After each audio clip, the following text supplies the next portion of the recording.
ها بسم الله الرحمن الرحیم. رزو lesson 36 of MS Word 2016. ها شپږ درشم نمبر ده زموږ تاسو سره ریفرنس ټاپ دی. نن موږ تاسو په دې ریفرنس ټاپ کله کسلولو انډیکس ګروپ باندې کار کوشل د معنی شکل لکن چې انډیکس ګروپ سره هغه لکن انډیکس سره پر موږ تاسو فرق کو. انډیکس مين لکن چې یو فهرست چې دا څه قسم ګول ته مطلب معنی شکل چې اکول ار ان ډی. ها دا بل کسو کې فور پریس کې لکه څنګه شي زیات شي. اوس لکه څه غواړم چې دنه مطلب انډیکس جوړ کړم. څه قسم ګول ورته راځو چیرته صفحه اول سره تر زما ښه دا ځای ملک څه انتخاب کړه. صحیح شو. پر ځپل دا ورډ ما انتخاب کړه زما لکه چیرته ریفرنس او تاسو کوم ته چیرې سو کماته مارک کلیک کړئ بندل کا دا څه کماته مارک کا صحیح دا یو ځای ملک څه کو مارک کړ. ها بل کوم څه صاحب کار ته چل کدا ځای ماته څه مارک کا ګورا دا مې انتخاب کړ سو کماته دا مارک کراته. صحیح شو.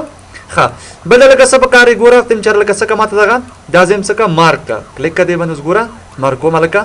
ها نور بل کوم ځای نه پکاري ګورا تم چر دا ځای ماته څه مارک کا. صحیح شو. مارک او څه دا انتخاب مې کوو. اوس ګورا ما په دې خپل ډاکومېنټ کله څه کړو څه مطلب مارک کړل. صحیح دا راځم لکه چیرې صفحه اخر تر راځم. ها سمې په کار د ګوره دلته ودرېږم او انټر پیس کوم ورپسې دا خاصو کماته لکه انزرټ کو سره دا څه انزرټ چې لکه انډیکس ګوره امغه شرم تاسو ګوره متاسو مخ چې لسل کنو ټیبل اف کنټینټ باندې مکارو کړ بیا ټیبل اف فګر باندې مکارو کړ سیدا اوس لکه څه کوم چې انډیکس مې په کار دې څه کماته وکي کا لکه څه اوس ماته وي ګوره وای لکه ډاکومېنټ کومه صفحه لکه نو دې صفحه لکه تیم دې کومه صفحه کې انتخاب کړی دی 1 او درېمه کې سیدا. ها ګوري دا باقي مطلب انډیکس کې بل کاردان ته مطلب څه ډیسپلی لکه نو د سیکشن بریک ان برته معلومات خېسه لکه نو وای چې سیکشن بریک کنټینیو دی لکه چې د مسره کنټینیو دی سره تاسو ګوره مو تاسو دې مسله باندې کار کړو چیرته دلته مور باندې کار کړو لی اوټ کې سره ګوره مطلب مات شي دي سیکشن نشته کنه سوي چې کنټینیو مطلب جاری دی ښا او دا اندر تخیل کنه دا وټ کومه صفحه کې پنه کړی دی دې صفحه کې سره ګوري کنټرول ډبل کلیک ور باندې کومه دا مطلب یې نه فالو کوي سره دا ګوري مطلب لینک شکل ورته نه جوړوي. ها دغه قبل څه خبره دا ګوري وای چې لکه نو څه مطلب ماته انزر کړه خو تاسو وسول سره سره الکه سمې بکا دی انرن ملک اپ کار په دې شکل مطلب ونسیا انډین په شکل باندې شي الکه څو کلمه په کار دمر کلمه نظم په کار دی سره کوم لنګویج وسی یونایټډ سټیټ والا.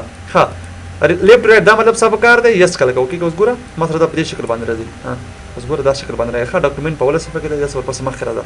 ها دا څه مطلب نه غوړي سالي بدل ورته چې کلاسیک مې په کار کلیک کړی ونه ګوره ما سره دا په دې شکل باندې راځي. ها کلاسیک شکل دا سره لاړو سره.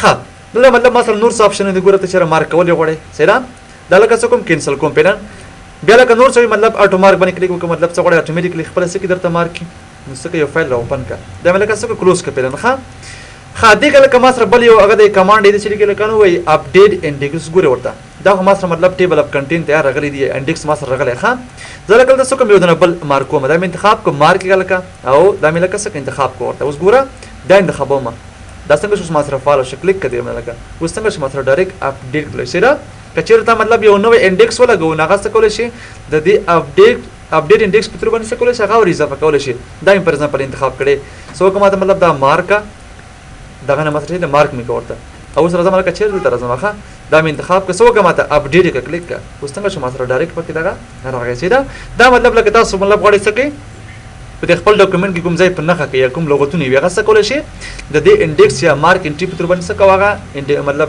مارک کوي بیا څه کوه مطلب ته انزرټ کول هم شي. ها دا زموږ تاسو سره انډیکس ګروپ چې موږ تاسو ولوستو